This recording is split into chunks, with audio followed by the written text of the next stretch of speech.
Hi, my name is Shannon Costello and I am a registered dietitian nutritionist. We are in my home kitchen today and we're going to be making a lemony white bean hummus.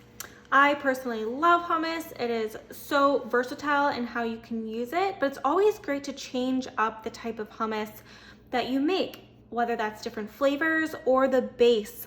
As hummus typically uses chickpeas, we are going to be using white beans. And with our weather getting warmer, spring is in the air, this lemon herb flavor is perfect for this time of year. So of course we have our white beans. You can use white kidney beans or white cannelli beans, either one is fine.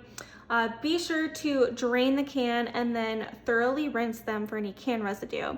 Now, if you tend to get a little bloated or kind of gassy when you eat beans, the best tip I can give you is that when you are rinsing them in the sink, you'll start to see these bubbles come up on the beans and you just need to scrape those away. So grab a spoon and just kind of scoop them to the side and take them off the beans. That should help quite a bit. Now, we're also going to be using tahini, and this is basically a roasted sesame seed paste, kind of like a peanut butter, right?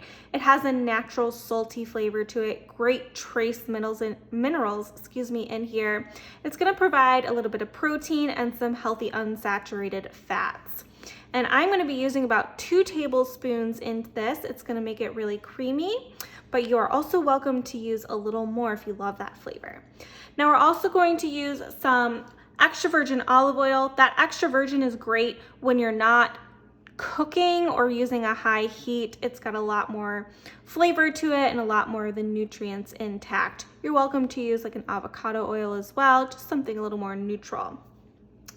Now, because our tahini has that natural saltiness, we don't need a ton of salt, so we can keep this pretty low sodium, especially since we're making it at home. We get to control it, so I always just start out with a pinch or 2 of some sea salt. Then we're gonna add some lovely garlic cloves. These were really big. I'm using about 4 big ones, but you can decide how many you want in here based on your flavor preference.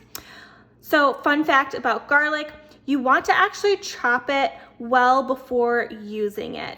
As soon as you chop your garlic, all the wonderful nutrients and properties found in garlic get activated with that cut, and it takes about 10 minutes to truly get the most out of those. So that's why I've just roughly chopped here, and we're just gonna let the food processor do the rest of the work.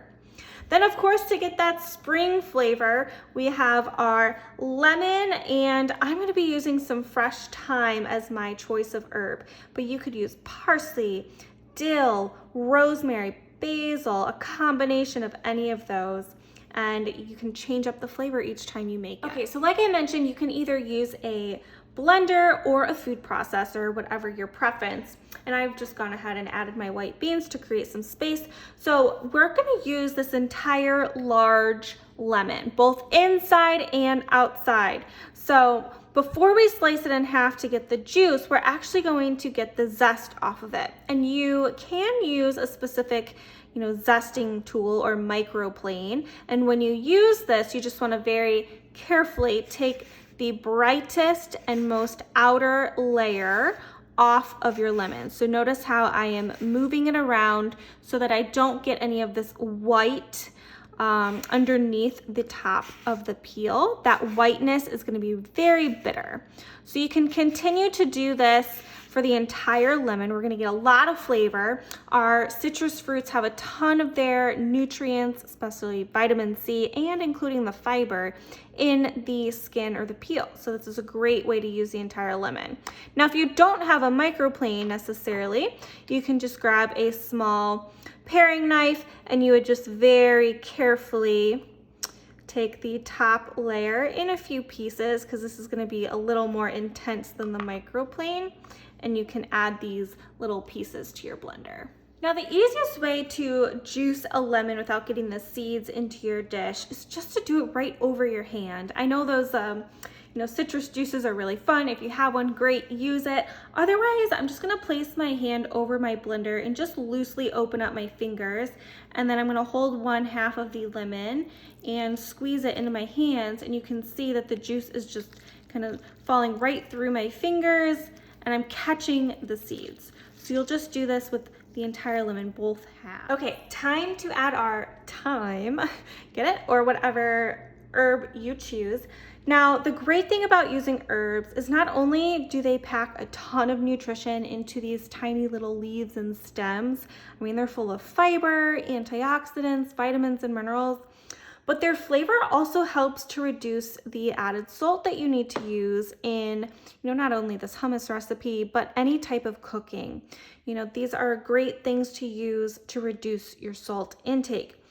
So with thyme specifically, if you have a little herb tool, that's fun to use, but this one you can just grab one of the stems, make sure it's pretty sturdy, and pinch it. Well, that one wasn't sturdy, there we go. I had a sturdy one, but you're just gonna pinch it in sections, and if you just run your fingers down it, then the little leaves will start to come off, okay? So mine are a little wimpy today. I have had them out. Be sure to, gently rinse these off too, and then pat them with a paper towel. If you have leftover herbs, you can keep them in a paper towel as well. Thyme is pretty simple to get off. Dill, you can even just use the stem. They kind of come in clusters. Basil, definitely just rip the leaves off. You might want to tear them into smaller pieces. Rosemary, you can do the same thing that I'm doing here with the thyme. So it'll just go directly into either your blender or your food processor. So I'm just going to pulse this a few times to get it going, and then use your spatula to move things around, scrape the sides as needed, and then put it on a full blend until it reaches the consistency you like. Now, depending on the size of your lemon, I did say 1 large lemon, but we're trying to get about 1/4 cup of lemon juice. So if your lemon did not have that much juice to it, then you can do one of 3 things. You could add more lemon juice, you could add a little more olive oil, or you could just simply add some water to get things going. Okay, how delicious is that? We've got our fresh lemony white bean hummus here with your choice of herbs. This one has thyme.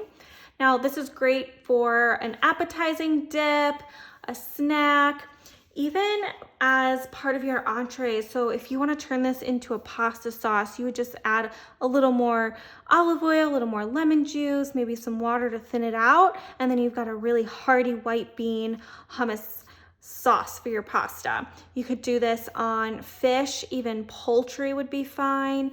Get excited about these fun flavors. This will stay in the refrigerator for up to 5 to 7 days if it lasts that long. Enjoy.